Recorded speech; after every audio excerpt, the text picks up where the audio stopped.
Roger had never felt so lonely in his entire life. Yes, he celebrated Christmas with his family, but he was alone. His parents were together, his 3 brothers and sisters had their own spouses and children. But for the first time in 12 years, Roger was alone. He had divorced his wife of 11 years, just 2 months earlier, and now, during a season that had always been devoted to family, he was alone. God bless his mother, 2 sisters, and brother. They tried their best to make Roger feel loved and included. Everyone in the house knew, except his father. Emotionality was not his thing. He tried to maintain his composure, patting Roger on the shoulder as his only display of emotion. Roger knew that this was the best version of his father's love. It was as effective as what the rest of the family tried to do. You really can be alone in a crowd, Roger thought. The family opened lots of presents under the tree. Everyone oohed and ahed, laughed and teased each other as only a family can. Roger tried his best to pretend he was enjoying it. He didn't want to spoil it for anyone, especially his 7 nieces and nephews. Christmas is especially for children. Uncle Roger had no intention of participating in the fun. Roger couldn't help thinking about the one gift that wasn't under the tree, a 1.25-carat diamond necklace. It wasn't under the tree because it wasn't meant to be a gift. About a month after Christmas, in January, he received a large sum of money for the necklace. It was for his then-wife Tracy, who was the love of his life in January. It wasn't until February that he found out she had been cheating on him for 6 months, and 2 weeks later, he hit her with divorce papers. At that point, he thought about returning the necklace for a full refund, but he just couldn't even bring himself to look at it. Roger loved this woman with all his heart and soul and was absolutely certain that they were together for the long haul. He realized that there really is no one as blind as those who cannot see. Roger had noticed that the couple's sex life had slowed down about 6 months earlier, but he told himself it was because Tracy and he had been married for 10 years, and that was normal. What he didn't notice until further reflection was the secretive way she read her messages and never let her phone out of her sight. He trusted her completely and never, ever thought she would betray his trust. Of course, even in his wildest dreams, Roger never expected someone outside his family to pronounce his last name correctly, and when it happened, he just had to stop and talk to the person who had just done the impossible. One Thursday around lunchtime, a first-tier supplier dropped by unannounced, and Roger decided to impress him with a magnificent lunch. Roger took him to the best barbecue place in town, on the other side of town, about a 35-minute drive away. Roger had probably only eaten there 3 times in the last 11 years, but John Steiner deserved the best. When it came time to pay, Roger put his credit card down with the bill, and when the waitress returned, she thanked him by name, correctly. Like many other Polish names, the spelling has nothing to do with the pronunciation, so when she pronounced Zikswakrat as Zikut, Roger almost fell off his chair. He and John looked at each other in shock. "How do you know how to pronounce that?" he asked the waitress, who appeared to be of Asian descent. "You don't look Polish at all." "When you see that name 2 days in a row, you remember it," she laughed. "Apparently, I served a couple of your relatives at lunch yesterday, and I just had to ask how to pronounce the name." "Is Tracy Zikswakrat a relative?" "I didn't catch her husband's name, although he was quite a character. They were a rather attractive couple." John realized that the waitress was referring to Roger's wife, and Roger blushed bright red but managed to control himself. "Yes, she's a member of the family," he said. "She and her handsome husband are a bit of a couple, aren't they?" "I'll say. Sometimes I felt like I was interrupting a couple of horny teenagers. I hope I look as good as that woman when I'm in my 30s. Tracy was actually 37, but with a solid body and an abundance of curves, along with flawless porcelain skin and long dark brown hair, she could have passed for a late 20-something. Roger guessed that Ha-Ah-Sum, Mr. Zikswakrat, was actually Joey Brilliant, a salesman with a lush head of hair. Tracy had been working at the same insurance agency in administration since around the time she and Roger got married. Joey Brilliant had appeared in the office about a year ago, and Roger had heard about him almost every evening after work for about 6 months. Then Tracy suddenly stopped talking about him, as if he didn't exist. Perhaps another clue that Roger, Mr. Trusting, had missed. John and Roger drove to the office in silence. Roger wasted no time in hiring a private investigator. Within 2 weeks, the investigator had obtained evidence, including a video recording of the lovers having sex in Tracy and Roger's bed on Wednesday morning, an hour after Roger had left for work. The investigator warned Roger that the video was graphic, but Roger, of course, was not even remotely prepared for such disrespect. "That fucking bitch!" Roger shouted at the computer screen as he watched what was happening in the privacy of his office after work. Without hesitation, Roger instructed his lawyer to file for divorce. A week later, Tracy was fired from her job. After watching the video of his wife and her lover in his marital bed, Roger had no problem embarrassing Tracy in front of her colleagues. Roger returned home early in the evening as Tracy pulled the car into the garage. She practically ran into the house and started yelling at her husband. "What the hell are you doing? Embarrassing me in front of my friends and colleagues and my boss, for God's sake!" she screamed. Roger sat back in his chair, sipping his Lizette Boy bourbon from a glass on the table next to him. He calmly finished his drink and put the glass down. "Because I wanted you to feel at least a little bit of what I felt when I watched you and Joey Brilliant sleeping in our marital bed, you whore. You could have at least told me that our marriage was over. You didn't have to defile our marital bed. And don't you think I deserve at least some kind of apology?" Roger refilled his glass, and Tracy stared at him. It had just occurred to her to ask how long Roger had known and how he had found out. "At least have the decency to tell me what I did wrong and how long this has been going on," he said. "Oh, and is this guy the only one you've been seeing?" "Don't be so rude, Roger," Tracy snorted. "We've been having sex for about 6 months, and Joey's the only one. It just happened. You didn't do anything wrong. It just happened." Tracy's eyes filled with tears. "What the hell is she crying about?" Roger thought to himself. "She's the one who cheated, and I'm the one who got cheated on. So you're saying that one fine day Joey was walking past you in the office, slipped on a banana peel, and fell on you? Okay, that sounds plausible. Good story." Tracy stared at her husband with her mouth open as he poured himself another drink and sipped it calmly. For some reason, it hadn't occurred to her that her husband would find out about her affair, and if he did, how he would react. It suddenly dawned on her that she had taken advantage of her husband's love in a terribly inconsiderate way. Roger's family was as devastated as he was when they found out about Tracy's betrayal. After all, they had been married for 11 years and seemed like the perfect couple. The only thing missing from their perfect marriage was children. Although the couple had decided to have 2 children when they were planning their life together, Tracy kept putting off starting a family until one day Roger asked her if she was breaking their agreement. Tracy tearfully admitted that she had, and no amount of arguing from Roger could change her mind. It was a tense few months for the couple until Roger finally told Tracy that he would let her do as she wished. Mary Hewson looked sadly at her husband. Last Christmas, with all its warmth and cheer, seemed so far away, she thought. This Christmas, with the recent divorce of Tracy's eldest daughter, seemed almost ghostly. Yes, the house was full of their second daughter's family of 6, but Tracy, without Roger, seemed to be walking in a bad dream. Besides, Roger had always been the life of the party when the families got together. Although he and Tracy had no children of their own, he loved his 4 nieces and nephews and had always been there for them.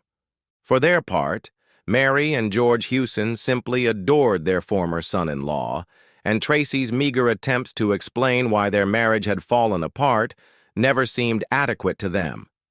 Roger told his relatives that the decision to divorce was Tracy's, and he would not discuss it further. Tracy felt the tension in the family as they spent several days together before and after Christmas.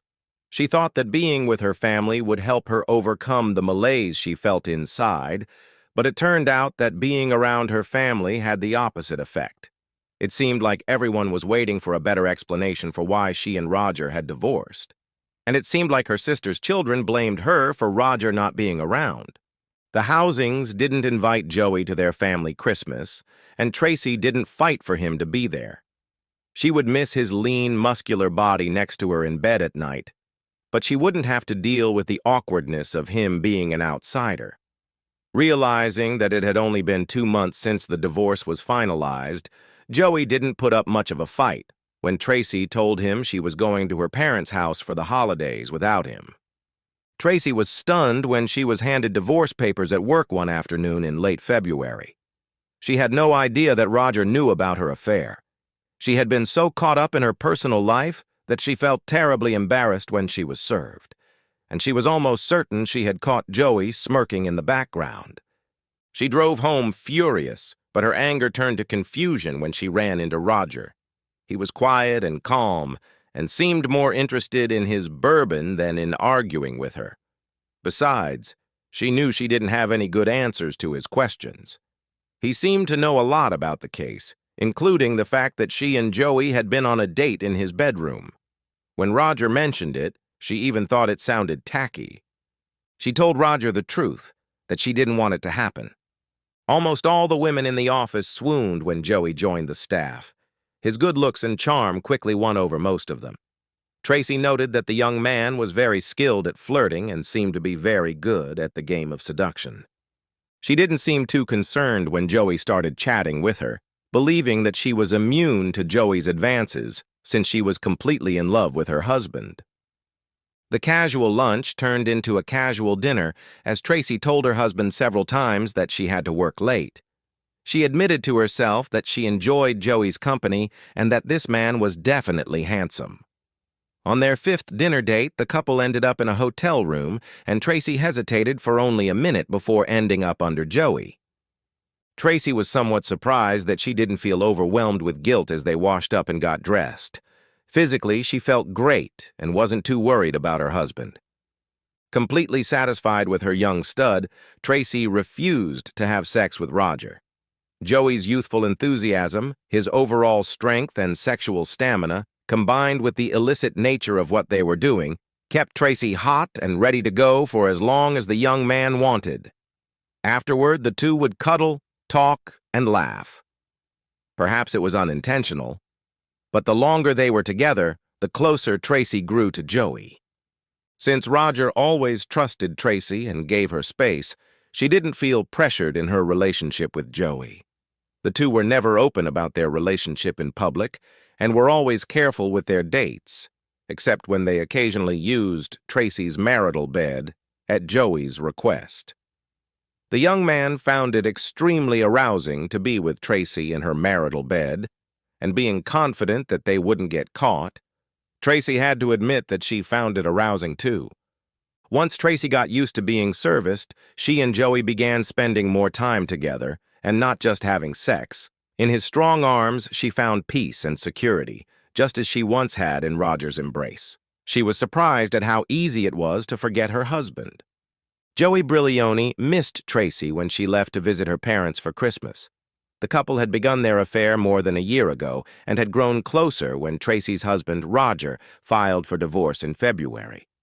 The divorce was finalized in October, and Joey and Tracy were considering moving in together.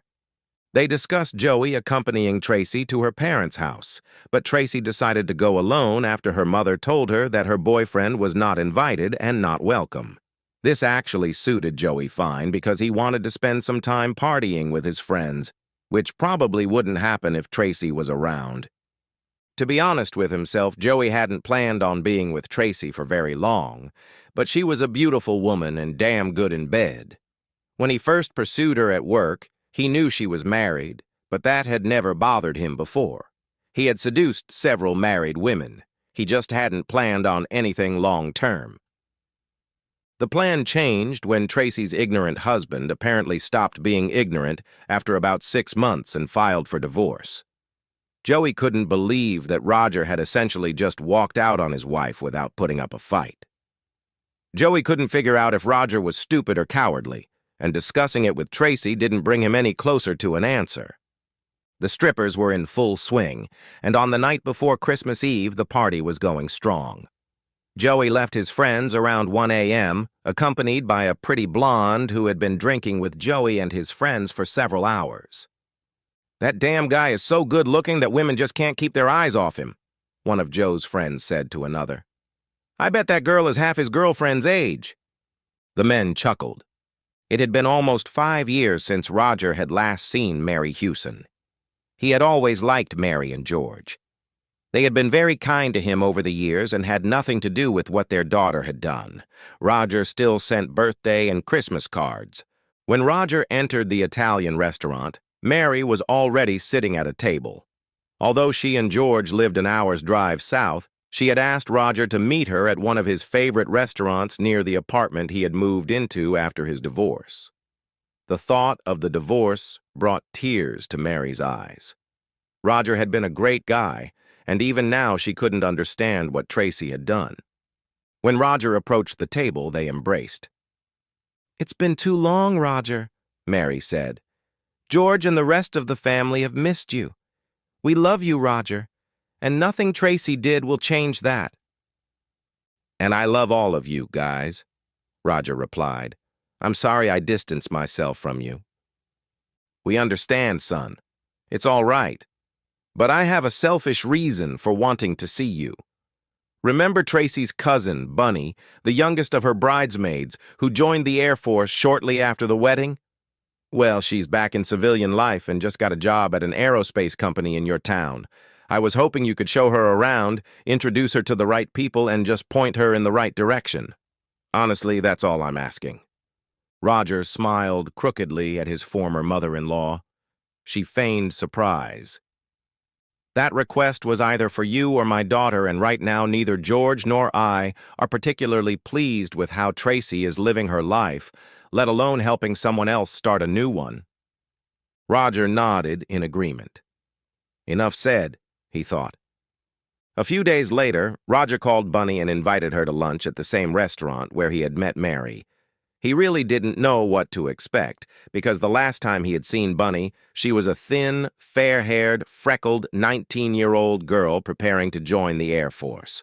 Now she was 36. The only clue Mary had given him was that Bunny no longer had freckles, and her hair had darkened. Roger waited patiently as the waiters escorted 3 single brunettes to other tables. The 4th brunette turned out to be Bunny. Roger was more than surprised. She was well built from top to bottom. Roger thought that her time in the service had undoubtedly enriched her physically, and her sparkling blue eyes would make her the darling of single men throughout the city. Roger decided that lunch had gone well. Bunny turned out to be very intelligent and more than held her own in the conversation. Roger reminded himself to call Mary and thank her for setting him up with Bunny. Roger enjoyed Bunny's company so much that he invited her to lunch again and then to dinner and a concert. He definitely needed to thank Mary. Tracy sat at a table in the restaurant waiting for her date. At 43, she was still a beautiful woman with a firm, curvaceous body thanks to regular visits to the gym. Her date was a 50-year-old accountant. She was looking forward to a pleasant, if uneventful, evening. Right now, she was happy to accept the pleasant. After her divorce, Tracy thought her relationship with Joey was moving in a positive direction, perhaps toward marriage. The sex was amazing, and her emotional feelings for Joey continued to grow. However, about a year after the divorce, Tracy noticed that both the sex and her emotional attachment to Joey had leveled off. She often wondered if the sexual decline was related to the fact that sex was no longer illegal. As for the emotional decline, Tracy often thought back to her marriage to Roger. She missed the little things she shared with Roger, the light touches, the sweet nothings he whispered to her after sex and at breakfast. She and Joey often spent time together while living in each other's apartments, but that feeling of closeness just never seemed to develop. Tracy began to suspect that Joey was seeing other women. The couple had not discussed exclusivity, but Tracy assumed that would happen after the divorce. When a burning pain in her private parts confirmed that she had an STD, Tracy knew her suspicions were correct. "You're a fucking bastard!" Tracy yelled at Joey when she got the confirmation. "I gave up marrying a good man for you." Joey didn't know what to say. He just grinned across the table. A light bulb went off over Tracy's head. 2 years later, with her STD long since cured, Tracy stood up to greet her date and chastely kissed Fred Myers on the cheek. As she leaned in for the kiss, she noticed that Fred was wearing Frederick Mall's aftershave, the same expensive aftershave Roger always used. She hadn't thought about Roger in half a day, she smiled to herself. Joey definitely enjoyed entertaining Roger's wife. She was prettier than most of the other men's wives he had met, and she was a great lover. So many women just lay there like dead fish. Tracy was not one of them. She seemed to enjoy the illicit sex as much as he did. Joey noticed that the excitement began to wane when Roger filed for divorce from Tracy, but her emotional dependence on him seemed to grow. At first, Joey enjoyed the intimacy, but then he began to see it as a heavy burden. After he had been exclusive with Tracy for about 2 years, his interest in other women began to resurface. He occasionally met other women in secret and soon contracted syphilis. He didn't have time to tell Tracy before she found out that he had passed his problem on to her. She was upset that she had contracted an STD, as well as what the disease meant for their relationship. Joey lost sleep over his breakup with Tracy. It was a grand party in honor of Roger and Bunny's 25th wedding anniversary. Roger surprised his wife by renting a party room at their favorite restaurant and inviting friends and family, including the couple's 23-year-old son Daryl and 21-year-old daughter Abigail. No one was surprised by the role of his ex-mother-in-law. 5 years after Roger divorced Tracy, Mary asked him to help Tracy's younger cousin, who was returning to town after serving in the Air Force. The lunch turned into a relationship, and Roger learned that Bunny had divorced. "You set me up, Mom," Roger said with a crooked smile when he met Mary after learning about Bunny. "That was a really good plan, Mom." Mary smiled broadly and chuckled. Roger looked embarrassed. "It wasn't a plan, Roger. I swear," Mary said quietly. "I just asked you for a favor. I didn't expect it to last. I knew you hadn't been dating much since your divorce, but I never thought—" "I can't tell you how happy George and I are. You know we've always thought highly of you and love Bunny to death. We know you'll do right by this girl, just like you always did right by Tracy when you were married." "Wow, Mom. You're getting a little ahead of yourself, aren't you?" "I don't think so, Roger," Mary replied. "You two look great together. She's got your heart, hasn't she?" "You know me well, Mom. So, let's say this really happens. Who do I call Mom, you or your sister Grace?" "How about both of us? Grace may deserve the title, but it would hurt me deeply if you called me anything else after all these years." Mary was right, Roger admitted to himself. Bunny had his heart, and about 13 months after their first dinner, the couple tied the knot.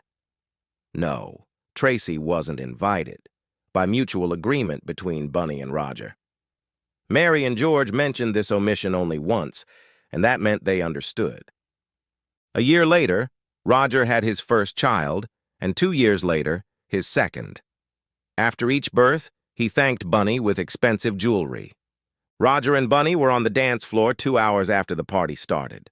Her head was resting on Roger's shoulder, and she was snuggled up in his arms when Roger suddenly stopped moving and looked intently into his wife's eyes. He reached into his pocket and pulled out a small box that had once held a diamond necklace. Roger returned to the jewelry store where he had bought the necklace many years ago and exchanged it for a pair of diamond earrings. This time, he was sure he would have the opportunity to give them to his wife. Tracy had finally found a man she could grow old with. She was 52 when she married Franklin Jameson, a widower with 2 grown children. She admitted to herself that although Franklin wasn't anything special at this point in her life, she probably wouldn't find anyone special and would be happy with a good man who loved her with all his heart.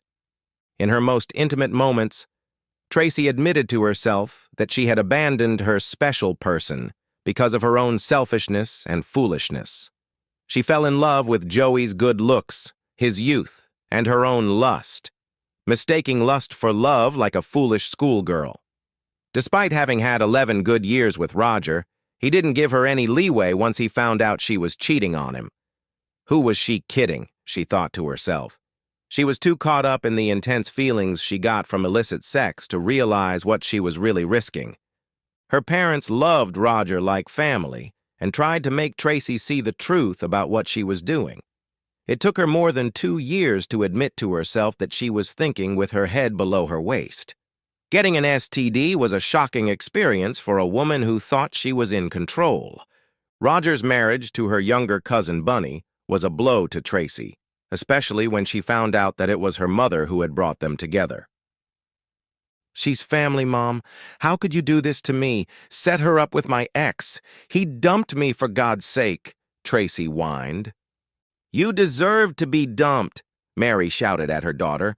"You cheated on him. I would have divorced your ass, too." "Whose side are you on, Mom? You're supposed to be on my side. You're my mother." "No, I can't condone cheating. I raised you better than that," Mary said quietly. "Roger deserves a good woman, even if she's your cousin." "Why didn't Bunny even invite me? She was one of my bridesmaids," Tracy said. "She respected Roger's wishes," Mary said. "I think everyone agreed that his feelings mattered much more than yours." Considering that Roger, Bunny, and Tracy lived in the same town, their paths sometimes crossed. Roger was polite at best when he encountered Tracy. The cousins did little more than glare at each other. Eventually, Joey settled down and married. His choice of women was not what it had been. A robbery when he was around 35 left him with a permanent limp, and his once solid, muscular body had degenerated into flab. His quick wit seemed to lose its effect on women as his physical condition deteriorated. In his more reflective moments, Joey knew he no longer had the best choice in women once he passed 40. He settled for an average woman with an average body who seemed to genuinely love him. Even when he went out, women no longer seemed as attractive as they had a few years earlier. The police questioned Roger and Tracy after Joey was robbed. The detectives were convinced that the robbers took too much pleasure in hurting Joey rather than robbing him. As she had expected, no one questioned Mary Hewson about the attack on Joey. After all, why would the police suspect a sweet gray-haired grandmother, Mary correctly surmised. Although she blamed Tracy for her own mess, she knew that Joey was at least partly to blame for the breakdown of Roger and Tracy's marriage, so he deserved some of the punishment. Although she didn't tell Roger or Tracy about her intentions, she believed they would both agree.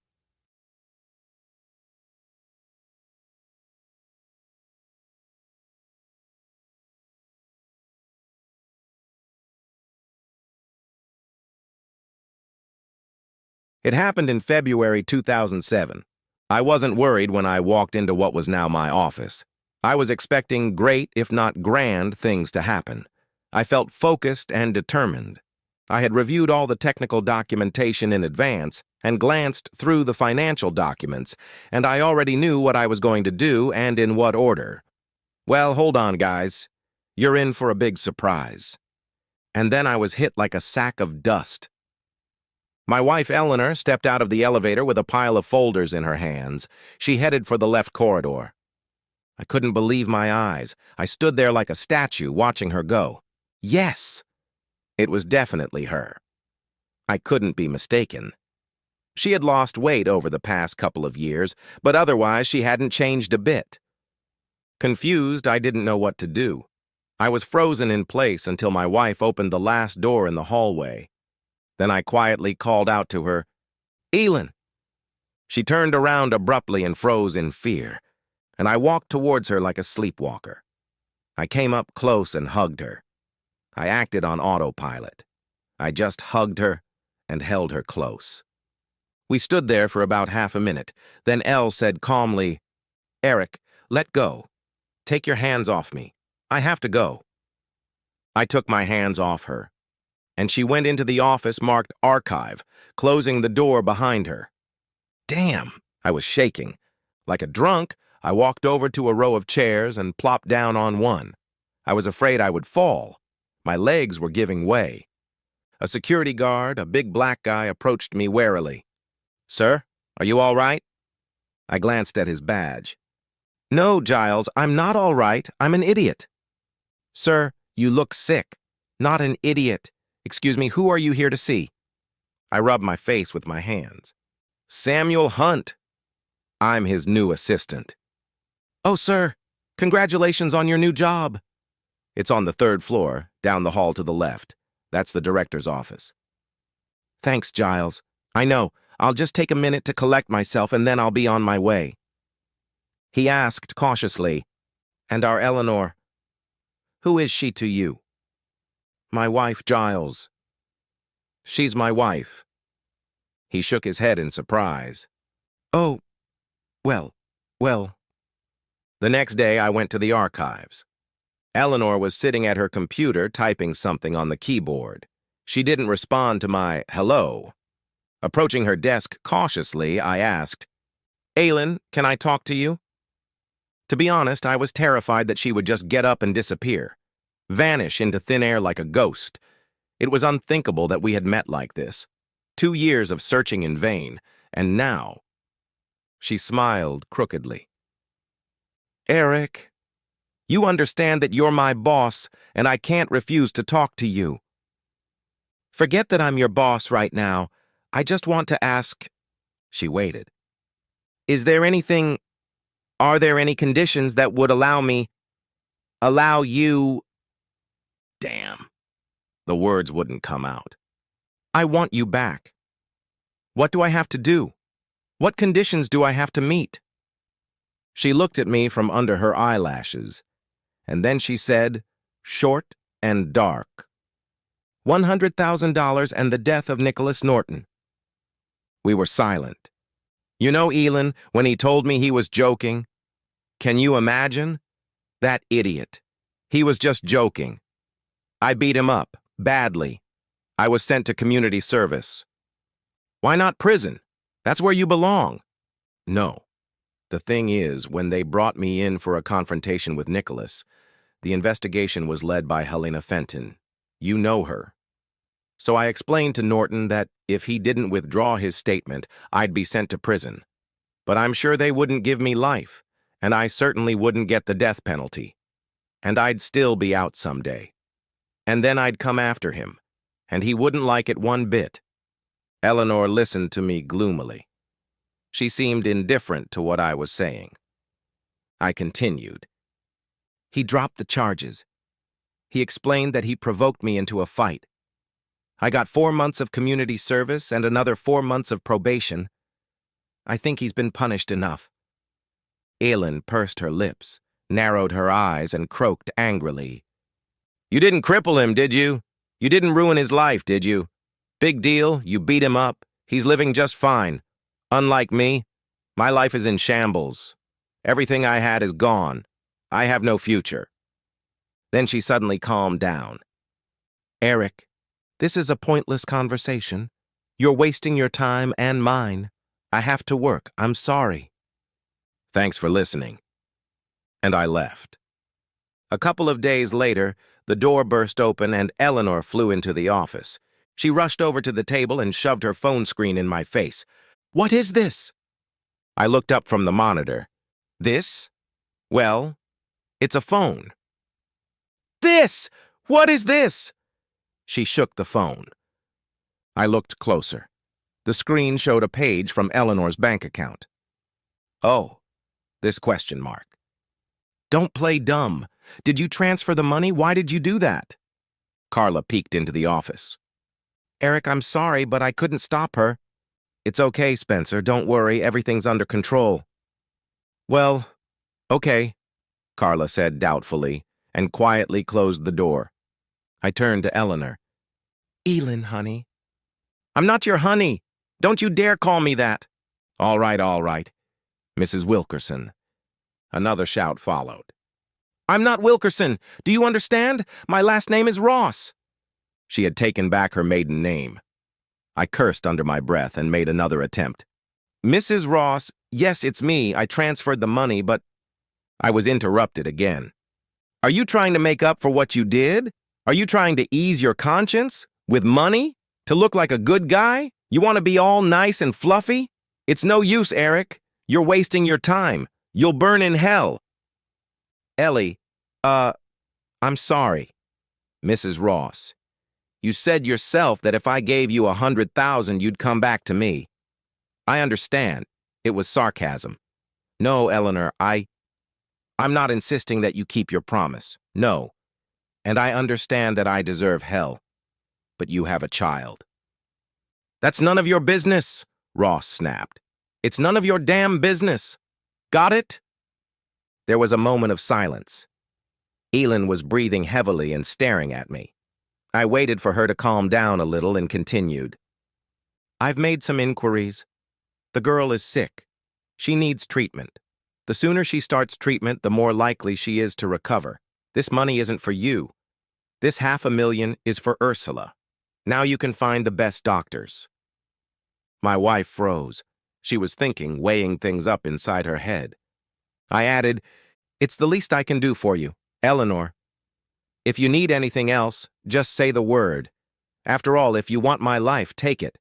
I know it sounds corny, but I've been looking for you for 2 years. I had a team of detectives working on you, and now that I've found you... God, I took a deep breath. A lump in my throat made it hard to speak. Elin, dear. I ignored her fierce gaze. It was God who brought us together. It couldn't be anything else. I don't want to lose you again.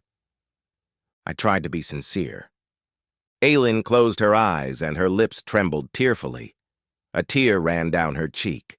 She abruptly walked around the table, grabbed me by the collar of my blazer with both hands, and shook me like a naughty cat.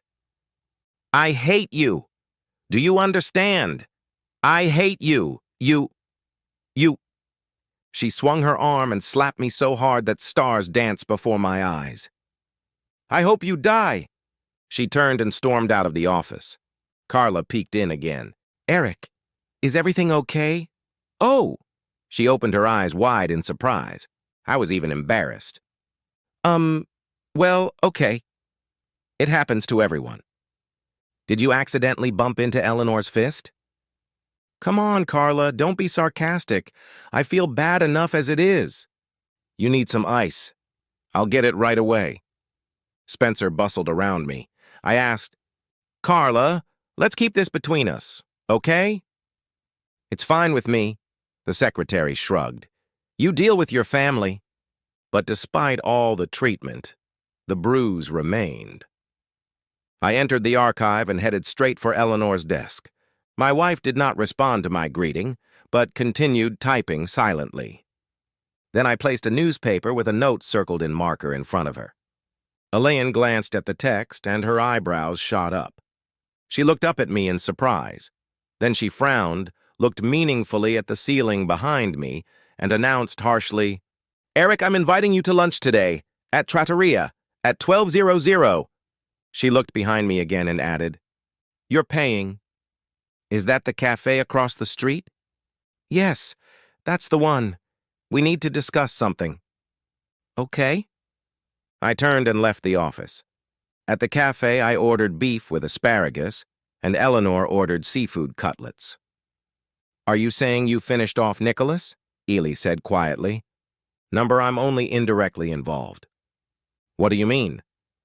After the concussion I gave him, the pyeloma gradually grew, and he apparently ignored the doctor's warnings.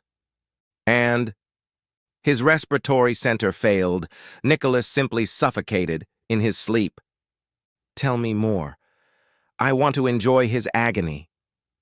I'm sorry, Elin. I don't know the details. I'm not a doctor, and I want to forget about his death. He looked at her unyielding, expectant face and explained, Yes, Apparently, he suffered. Imagine not being able to breathe. His wife shrugged. Then she thought for a moment and poked at her plate with her fork. Do you regret your friend's death? Elin, what kind of friend was he to me? I hated him as much as you did. So there you have it. And you expect me to forgive you, throw my arms around you, and you'll be my beloved husband again. Our order arrived. We fell silent. As soon as the waitress left the table, I continued. Listen, dear. I'm sorry, it's just a habit. Go on. I'm not asking for anything, because I know very well that I don't deserve forgiveness. I behaved like a stupid animal. She looked at me bitterly and nodded in agreement. But when that jerk filled me in on everything, I decided that I would get you back, no matter what it took, because I never stopped loving you. I will never give up trying, and I will do everything I can to... Well, there you go. I've done something. If there's anything else you need, just let me know. And then they ate in silence. In the office lobby, his wife said quietly, Eric, don't come to me. It's unnecessary. I have my life, you have yours. Okay, Ellie, but if you need anything, you know where to find me. I called in sick to work. Eleanor Ross lived on Williamsburg Court on the second floor of a small house divided into 4 small apartments. While Aylin was at work, I decided to talk to Chloe. Chloe is Ellen's mother. That is, my mother-in-law. I needed an ally. Cleo Ross recognized me instantly and lost her temper just as quickly. Blocking the doorway, she hissed, What are you doing here? What do you want? Mom, I came to talk. You should have talked earlier. You ruined her life. What do you want now? Mom, I want to fix everything. Cleo exploded. Fix it? Fix it? How can you fix something like that? The neighbor on the right looked out at the noise. Cleo, is this young man bothering you? Don't worry, Amir, I can handle it. I decided to press the issue. Mom, I transferred $500,000 to her card. Honestly?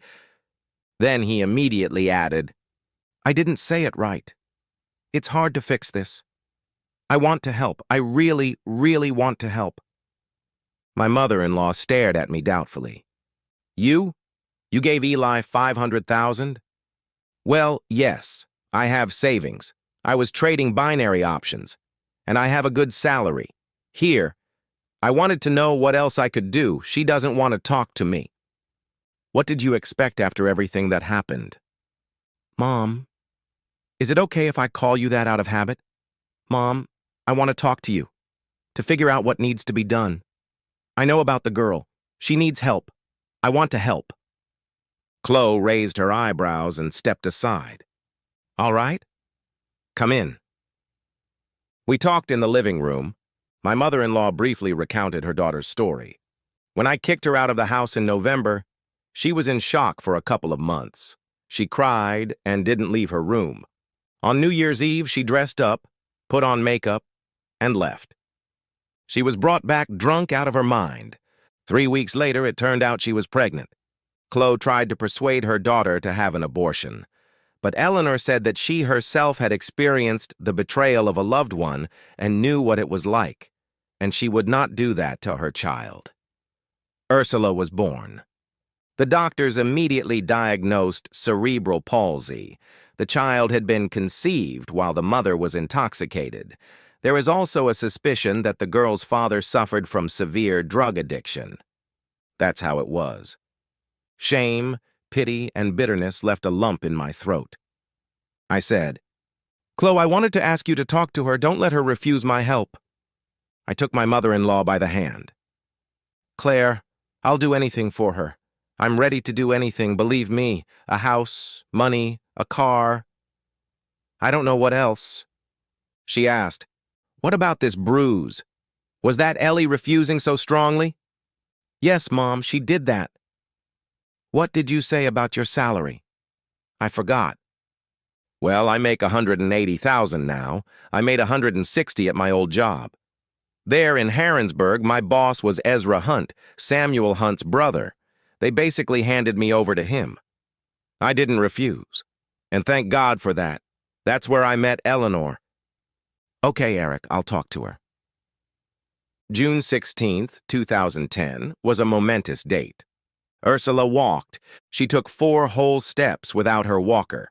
She pulled herself away from the bed, took 4 determined steps, and fell safely into my arms. 4 steps! 4 steps right away! Do you think that's not much? 3 years of work and only 4 steps? You just don't know what it cost us. We constantly traveled to rehabilitation centers for children with cerebral palsy. We were in New York, San Francisco, and Houston. We flew to Sochi twice. It's good there. They have an informal attitude towards children and a comprehensive approach to the problem. I found one person who successfully restored functions in children with paralysis. His name is Valentine Dykul. He's not a doctor, but he works successfully with children with cerebral palsy. We started corresponding, and I ordered some devices for my daughter based on his drawings. Yes, for my daughter. I adopted Ursula, and this Dykul turned out to be a completely selfless person. There is a saying, nerve cells cannot be restored. That's not true at all. They can be restored, especially in children, but the medication costs a fortune. My goal was to restore my daughter's brain function as much as possible. We spent all our savings on the prescribed medications without hesitation. 6 months after we met, Eleanor quit her job to take care of the child. Doctors recommend that sick babies be in constant contact with their mother's body so that they can feel and adapt to her movements. Ellen and Cleo took turns carrying Ursula in a kangaroo backpack. My wife had a difficult life. Massages 4 times a day, passive gymnastics, developmental games, visits to a speech therapist, hippotherapy sessions, swimming lessons. An entire gym in the house is reserved for our daughter. Lots of exercise machines and developmental toys. It turns out that there is such a thing as an anti-gravity treadmill. But the ones on the market are designed for adults. They were made in England. I flew to Albion and ordered the same one, but for a child. With some improvements, I am the technical director after all. My wife and mother-in-law worked hard on raising and developing our daughter. When I came home from work, I also joined in. And I am sure that we will cure our girl. If not completely, then she will become a normal member of society. I am absolutely sure of it. We are already seeing results, and they are very encouraging. Very. 4 steps. Damn it. 4 whole steps. Everything will be fine. That night, for the first time in the 3 years we had been living together, Eleanor made her way into my bedroom. It wasn't lovemaking. It was more like punishment.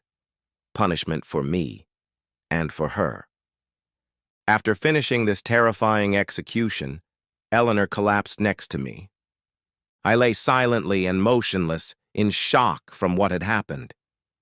My wife whispered, 5 years, damn it, 5 years without a man. She sat up, crawled closer, laid her head on my shoulder, and stubbornly said, I hate you.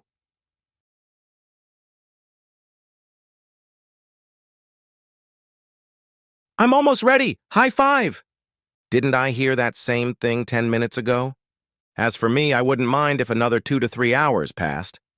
I've been on a business trip almost all week. I got back late yesterday, and the day at work was exhausting.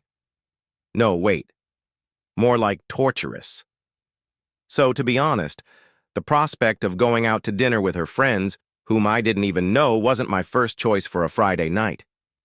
Who are they? I'll ask again, I shouted so she could hear me. She was still in the bathroom upstairs, and I was waiting for her in the living room. Anne and Carl. I've told you about her several times. She was my group partner in my MBA class all semester, she replied. My wife Sabrina and I were in our early 30s and had been married for just over 5 years. At 5 feet 8 inches, she was a tall woman. Her long blonde hair, large brown eyes, and perfect body attracted a lot of attention. It wasn't that I had to fend off constant male attention, but I don't remember ever going to the mall or walking downtown without her being noticed. I guess my 6 feet 3 inches frame and 250 pounds of rugby player muscle scared off anyone who hoped to win her heart. "Okay, Kurt, I'm ready," she said, coming down the stairs. She looked stunning, almost too much so. Her very short black dress covered the bare minimum and nothing more. Don't you think that's a little, how should I put it? Too much for dinner with people we barely know. I know you know Anne well, but you told me you've only seen her husband once and barely said hello to him. In fact, the question running through my head was, who are you and where the hell is my wife? She smiled crookedly at me. Don't you like it? Yes, of course, I replied, trying to look as relaxed as possible. Sabrina had never been flirtatious, let alone provocative. At social events, she usually listened, analyzed, and limited the conversation to general and superficial topics. It was very unusual for her to choose such a sexy, revealing dress for a dinner party where there would be alcohol and the opportunity for more intimate conversations. I didn't want to make a big deal out of it, but it was so unusual that it made me wary. My fears turned out to be justified. Dinner and dessert. Carl and Anne lived in a cute little house on the other side of town. They welcomed us warmly when we arrived. Anne's sexy red dress perfectly complemented Sabrina's VLBD. I felt a slight arousal in my private parts, but of course I was gentleman enough not to show it. We drank the sparkling wine I had brought. Sabrina and Anne sat together on one of the couches. They were engrossed in a conversation about how their companies would open up new opportunities for them after they received their MBAs.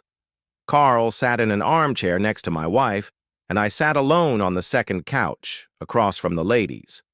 Carl seemed to pay little attention to their conversation. I tried to strike up a conversation with him, but he didn't bite. Clearly, all his attention was focused on my wife's legs, and his restraint in this matter was comparable to the takeoff of a Boeing 747. All this activity allowed me to take a closer look at my hosts. Carl was a man of average height and build. He was slightly taller than my wife and not very muscular. With chestnut hair and 3 days stubble, he looked ordinary. Okay, let's say pleasantly ordinary. I wouldn't call him a sociable person. I understood why he had become an IT specialist.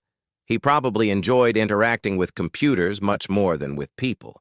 Since he hadn't shown any personality traits other than ogling women, I couldn't say anything else about him. Anne was his complete opposite in terms of personality.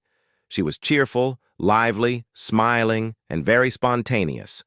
At 5 feet 5 inches and probably no more than 120 pounds, she was in good shape and looked healthy. Her long, wavy brown hair and barely noticeable freckles made her very attractive. On a scale of 1 to 10, I would rate her a 9.5. Dinner was very good. In fact, it was wonderful. They really did a great job of pairing the dishes and wines. Anna and Sabrina did most of the talking again, with Carl throwing in jokes or dirty puns. At least I thought they were dirty, but the girls seemed to like them. I tried to join the conversation a few times, but felt that I was being more or less ignored. We returned to the living room. I took the same seat on the second sofa, but this time all 3 of them sat on the first sofa, with my wife between our 2 hosts. I had long since decided to drink less wine, but Sabrina was still drinking with unbridled enthusiasm. The conversation quickly turned to more intimate topics, and I could see that my wife was enjoying every word. Carl began to compliment both women on their outfits, and remarked that my wife was absolutely right to show off her perfect legs today. I took the opportunity to say that he was right and that Anne's legs also looked great, but I was practically ignored. It seemed as if the 3 of them had immersed themselves in their own little world. The conversation quickly turned into open flirting between them. I tried my best to get their attention, but all I got in response were irritated replies. I started to get seriously annoyed. I left them for a few minutes to go to the bathroom. When I returned to the living room, I saw a scene that made my jaw drop. They were together and acting very intimate. I didn't even have time to open my mouth to tell Sabrina it was time to go home before Anne broke their kiss. And all three of them got up at the same time and headed upstairs to their bedroom. Anne stopped at the foot of the stairs and waved at me. We're going upstairs to the bedroom. Aren't you coming? She looked at me like I was the biggest idiot who had no idea what they were doing. I was too shocked to respond. She just sighed and went upstairs. I remained sitting on the couch, completely stunned. Sabrina had never mentioned wanting to add other partners to our sex life. Considering that we were usually very open with each other and had no taboo topics, I figured I could legitimately pretend that she was completely satisfied with what we had. I knew a few people who were into swinging, and I had no preconceptions about it, but I never thought it would interest me. Apparently, Sabrina was a few steps ahead of me in that regard.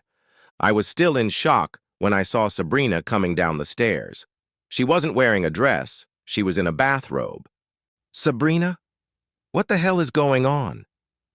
Oh, come on, she replied. Can you stop being Mr. Director Kurt Hollington for a minute and come up here? A few minutes of relaxation won't hurt your tense ass. I don't know if there's a word in the English language that could accurately describe my shock. I was completely stunned. I couldn't believe what I was seeing and hearing. My usually overly cautious and conservative wife was standing in front of me half-naked, insulting me and mocking me for not being ready or willing to participate in a sex party. I just stared at her, unable to respond. I must have looked like a dead fish caught in a net. Come on, Kurt, be a man. Are you coming? Or should I ask Carl to be a man for both of you? She added to the pile of shit that this evening was turning into. What the fuck is this? I finally managed to ask, almost yelling at her. You only live once, baby? She replied cheerfully. Come on, get up and come play with us. She climbed the stairs to her friend's bedroom without looking back. I realized that the next move was mine. Less than 2 minutes later, I heard giggling and moaning. I couldn't tell which one was Anna and which one was my wife. I sat on the couch for a few more minutes before deciding I'd had enough. I quietly got up and left. I had no doubt that after such intimacy, Sabrina would be relaxed enough to ask me to drive her home when this semi-public display of affection was over. The next day. The first thing I noticed when I woke up the next day was that Sabrina's side of the bed was empty. A quick look around the house confirmed that she hadn't slept in the guest room or on the couch. She obviously hadn't come home last night. My heart sank. Had she spent the night in the arms of her lovers? Was it her first time with one of them or with both? Had she fallen in love with Carl or Anna? Who knows? Was he a better lover than me? Despite my love for her, I had always seen my wife for who she was. I had always considered her a bit conservative and by the book. Last night, she told me that I was inflexible and strict. If she thought I was strict, that meant I was the most unyielding person in the world. Was I like that? Part of me wanted answers and wanted to find a way to fix our relationship and get my life back on track. But at the same time, I was afraid to face the woman who stood before me last night. That woman was not my wife. No, my wife would never have spoken to me with such contempt. The more I think about it now, the more I realize that I should have been more attentive. Sabrina started studying for her MBA 2 years ago. That's where she met Anne. Sabrina usually couldn't stop talking about her friends and colleagues she liked. At the beginning of the program, she talked a little about Anne. But a few weeks after they met, she hardly mentioned her. This was unusual, considering how much time they spent together working on group assignments. Obviously, there were things she didn't want me to know about Anne, and it was becoming increasingly clear that everything that had happened at Anne's last night had been staged, right down to the unusually sexy dresses the two women were wearing and the fact that Sabrina had taken so long to get ready. Yes, I had clearly been set up, and the realization made me feel nauseous. It was already a few minutes past noon when I finally heard the front door open. I was on edge. not knowing what kind of Sabrina I would see. She walked in calmly. "You missed a great party, Kurt." Her voice was neutral. I almost detected a hint of disappointment. "I'm sure you enjoyed every minute of it," I replied, trying to sound as sarcastic as possible. "Kurt, I'll never understand men. Anne is an amazing woman, and she was more than willing to give you an unforgettable evening. Did you really have to act like such a jerk? Do you have any idea how your childish behavior made me feel?" I was stunned again. Her shamelessness and complete lack of empathy were striking. I sighed, deliberately showing my distrust of her stupidity. I knew I had to be very careful with my words and not raise my voice, otherwise Sabrina would just shut down and disappear for the rest of the day. "Sab, did you notice that during dinner, you and Anne were talking about your business and joking with each other the whole time?" "Yes, and you even giggled at Carl's silly puns and comments. But did you notice that you completely ignored me when I tried to say something? And then the three of you started kissing on the couch, again paying no attention to me. How can you be surprised that I wasn't attracted to a woman who treated me like I was invisible all evening?" "So you were just sulking?" she asked mockingly. I decided to ignore her comment. "And by the way, how long ago was this swingers party planned? How many times have you slept with them before last night? And why didn't you tell me about it? When exactly did I give you reason to think that I was open to partner swapping? Bringing your supposedly close partner to a swingers party without even discussing it with him is a pathetic display of disrespect. When did you stop respecting me enough to subject me to such humiliation?" Now I was furious. I could feel my face reddening. "Okay. Your little ego is hurt. Do you want me to kiss it better?" she said in the voice of a mother talking to a 2-year-old. I got up and went to my office. She followed me, smirking. "Okay. Let me know when you're done sulking like a little kid who's been asked to share his toys, and when you're ready to act like a grown man." I closed the door. I spent the day browsing the internet for topics related to wife swapping, swinging, and other similar biblical activities. Most of what I found was downright obscene, but there were some interesting sites with explanations and recommendations. However, I felt it would be better to talk to someone who knew how it was done. Fortunately, I knew a few people who did. I remembered Jacob, a former colleague with whom I got along well, and who had once told me about his hobby and his wife's hobby. I had to dig around a bit to find his phone number. I called him, and after the usual long time no see and obligatory small talk, I finally told him briefly about my predicament. We agreed to have lunch together on Monday. When I finally left the room at the end of the day, I saw a note Sabrina had left on the kitchen table. "Gone to my sister's. Don't want to be looked at with anger all day." That suited me fine. I went to the nearest pub for a beer and a bite to eat. When I returned around 9 p.m., Sabrina was home. She was in her usual mood and didn't mention last night or the argument earlier in the day. I considered spending the night in the guest room, but quickly dismissed the idea, as it would surely lead to an argument in the morning, and I wasn't ready for that. I waited until she fell asleep and only then went to bed. Considering how little she must have slept at her friend's house, it was no surprise that she went to bed early. The chores and errands we had to do on Sunday were a welcome distraction. She didn't seem to want to talk, which was fine with me, as I wanted to have lunch with my friend Jacob before trying to solve this complicated problem. An interesting lunch. On Monday, I left the house before Sabrina woke up. The morning passed without incident, and I left the office around 11:30 to meet Jacob. Jacob was a very friendly guy. You might have thought he was an alpha male, but that was only at first glance. He was too attentive to people to be considered a true alpha. When I arrived, he was already at the pub and greeted me with his usual warm smile. We ordered food, and he immediately got down to business, asking me for details about that fateful Friday night. I told him the version I had written for my readers, leaving out some details. He listened intently and asked a lot of questions, especially about Sabrina's behavior and attitude at each stage of the evening.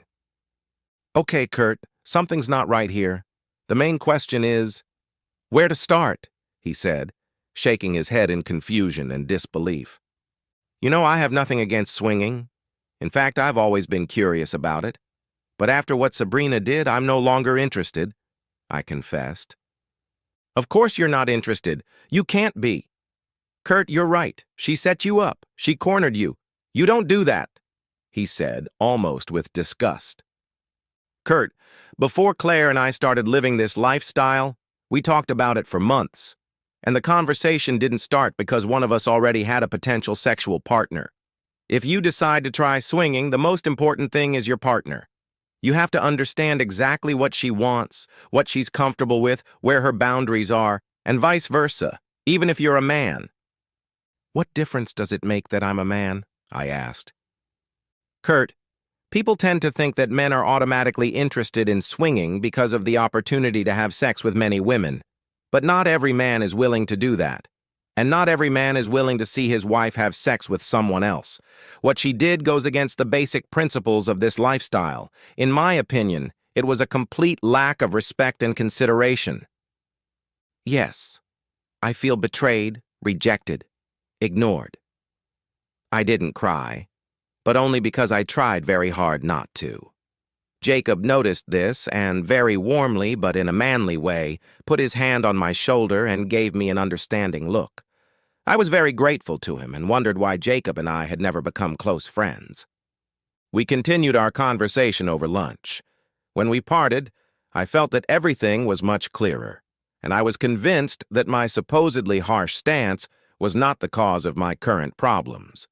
Most importantly, I had a better idea of how to approach my upcoming conversation with Sabrina. Round 2. Sabrina's team meetings at the office were always on Monday afternoons, so it was no surprise that she wasn't home when I got back that Monday. I ordered dinner so we would have time to talk. When she came home about an hour after me, she was in a good mood. After dinner, I asked her to come with me to the living room because I wanted to talk.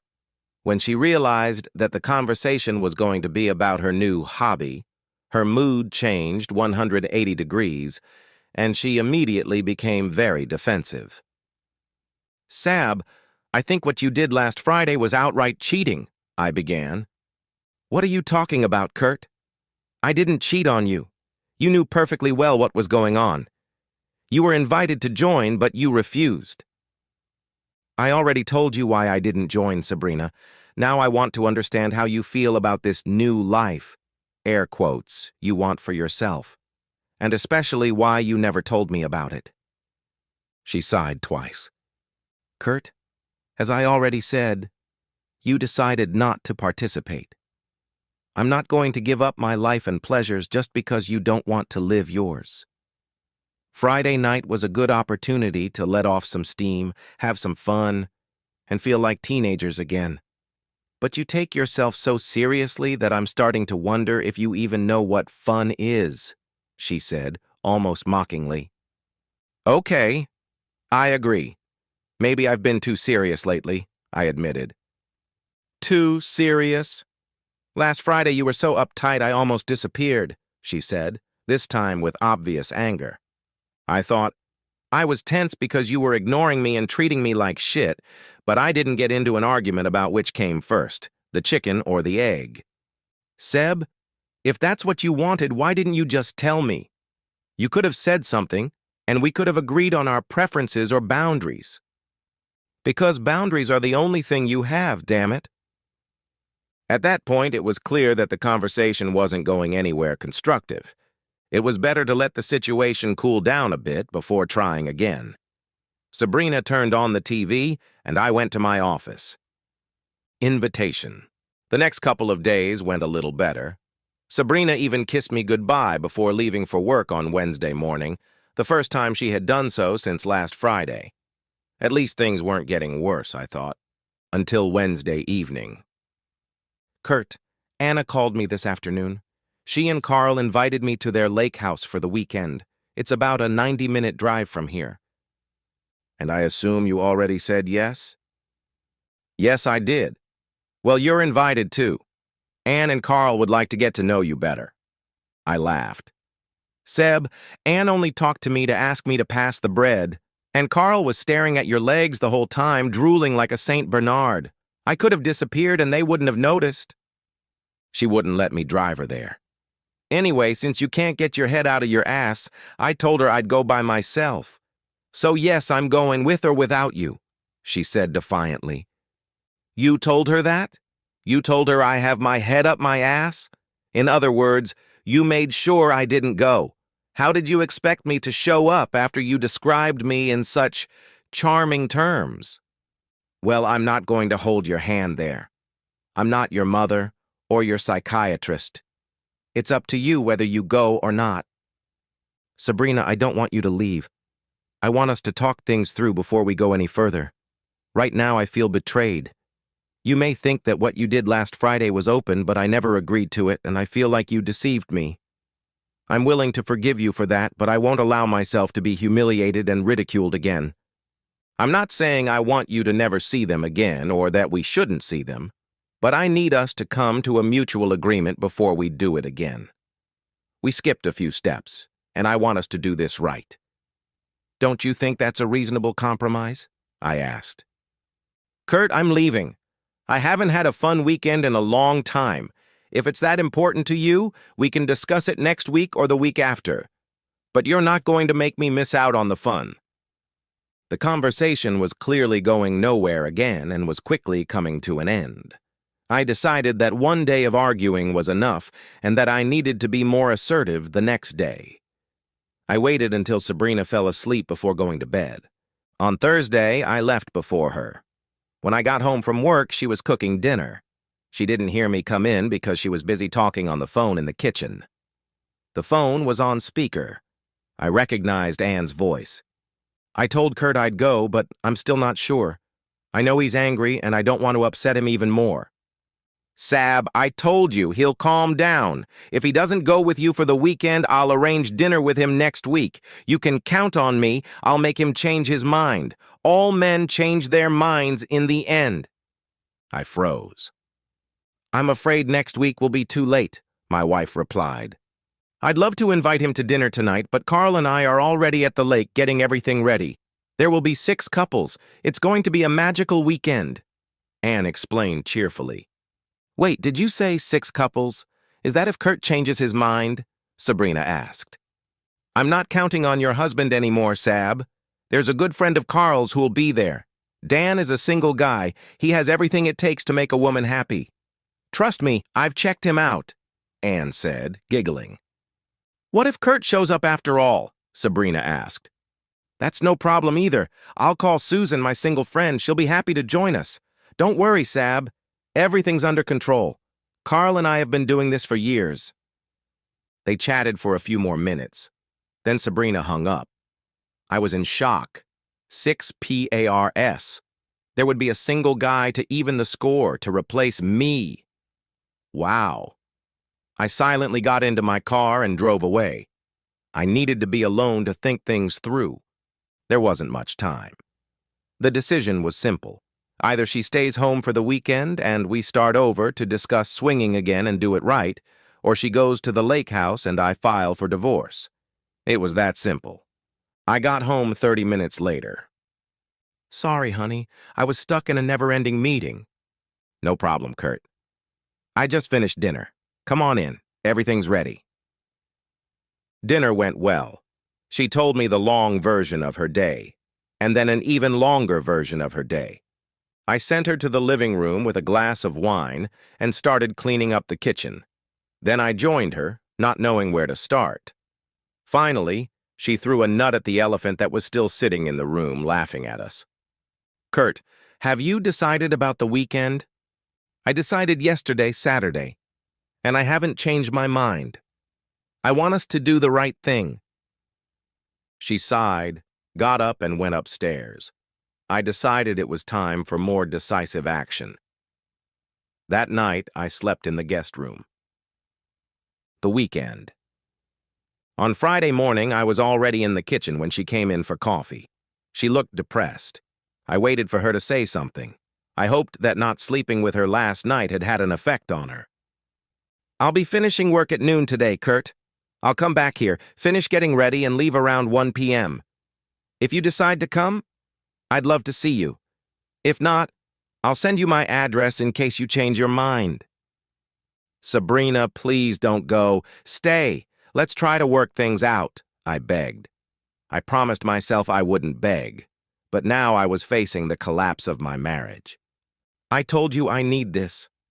I'm leaving," she replied in a strangely neutral voice. "Sab, please don't choose your friends over your husband. I won't let you push me away." I had to try one last time. She looked at me, sighed, got up, and left for work. No goodbye, no kiss, nothing. To say that I wasn't in the best shape that Friday would be an understatement. I was as sluggish as a jellyfish. At 12:30, I left the office and drove home. I parked a few blocks away and waited. Sabrina left the house just before 1 o'clock with her bag and drove away. I went to the kitchen to make some coffee and found a note on the table. "See you on Sunday, honey. If you finally decide it's time to add some fun to your life, join us. Everyone will be happy to see you. If not, I'll look forward to telling you all about my weekend and teasing you for spending yours alone and miserable. Love, Sab." That was it. She had done it. She had chosen her friends over marriage. I spent the rest of the day planning and making phone calls. Back to the cartoon. Some mutual friends told me how things went when Sabrina returned from her weekend away. Sabrina was a little surprised to find the house empty when she returned on Sunday evening. She had expected and hoped to find me there, full of regret about my decision not to go and eager to tell me all about her weekend. Maybe a few juicy anecdotes about how much fun they had would tease me enough to make me agree to go with her next time. I left her a note on the kitchen table, in the exact same place where she had left hers. Next to the note was a small envelope. She read the note first. "Sabi, you've made your choice, and I can only accept it. I warned you that I wouldn't let you go so easily. I've filed for divorce. You'll get the papers on Wednesday evening. If you need to talk, contact my lawyer. His card is in the envelope. Kurt." She found the card in the envelope along with my wedding ring. Her first reaction was to smile at the bad joke. She decided to give me a few days to suffer. I would come to my senses eventually. After all, that was what Anna had been telling her all weekend. Kurt would give in eventually. But when she walked into our bedroom and realized that my side of the closet was empty and most of my personal belongings were gone, she began to wonder for the first time if she had gone too far. She called Anne and told her about her fears. Anne, in her infinite wisdom, told her not to worry, that I would eventually come to my senses and agree to her terms. Yeah, right. I moved my belongings to a small apartment with a monthly rent not far from the office. I should have made her move out, since the house belonged to me. I had inherited it from my parents, but I decided it would be easier this way. Sabrina tried to call me twice on Monday and 3 times on Tuesday. I didn't answer her calls. She grew increasingly worried. On Wednesday at 6 p.m., the bailiff was supposed to officially serve her with the divorce papers. I waited for Sabrina's call between 6 p.m. and 6:15 p.m. She called at 6:10 p.m. This time I answered. "Hi, Sabrina," I said in a neutral tone. She was crying. "Kurt, what does this mean? Divorce? You can't be serious." "It's Sab, it's me. I told you I wouldn't agree to this." "But I don't want a divorce, Kurt," she cried. "Think about it, Sab. Maybe your husband from the lake house, what was his name? Oh yeah, Dan, will be happy to spend more time with you." I know it was a cheap shot. I couldn't help myself. Her reaction showed that I had hit the mark. "How did you find out?" She was already sobbing. "Can we at least talk about this? Can you come over for coffee?" she begged. I waited a few seconds and sighed, loud enough for her to hear. "Okay, Sab, I'll be at your place around 7. See you then." I hung up before she could respond. I wanted to give her time to calm down. I was only willing to meet her to tell her how I felt, not to have her cry in my apartment. The next day, I arrived at her place on time. Sabrina was wearing a light dress that I liked and had put on makeup, probably to hide the puffiness around her still red eyes. "I'm glad you came, Kurt. I have so much to tell you. I'm sure you'll understand." I cut her off immediately. She still didn't get it. "Sabrina, I don't want to hear anything. You can't tell me anything new about what you did. Your actions speak for themselves." "But Kurt, I love you. I need you. I want you to be the father of my children. You can't leave me." Fresh makeup ran down her cheeks. "That's the problem, Sab. That's what you want. What you need. What you want to do. What do I want? Over the last few days, you've made it clear to me that my needs are just a minor inconvenience that you're willing to sweep under the rug. I can't accept that. Maybe I'm cruel and inflexible, but I'm not a loser." "Oh, Kurt, I never thought you were a loser. I've always loved you, admired you. I always thought we were a strong couple. I just wanted to have a little fun last weekend and last week. Nothing serious, nothing terrible. Anne was sure you'd change your mind and join us. She says all guys do it in the end." "Nothing serious? God, Seb, you just don't get it, do you? You got on a train with your friends without telling me you were leaving and left me on the platform. You let the train pick up speed and then started laughing at me because I couldn't run fast enough to catch up. And of course, you didn't even ask if I wanted to go to that city. You call that love and attention? Is that your idea of a couple?" For the first time, she didn't know what to say. "And no, I'm not ready to forgive and forget. What you've been doing for the last few days wasn't just sex with other people. You showed me that you are capable of despising and humiliating me if it suits your interests. I kind of knew you could do that to people. I just didn't think you could do that to me. And no, I'm not going to spend the rest of my life with someone who is capable of doing that to me." She sobbed, covering her face with her hands.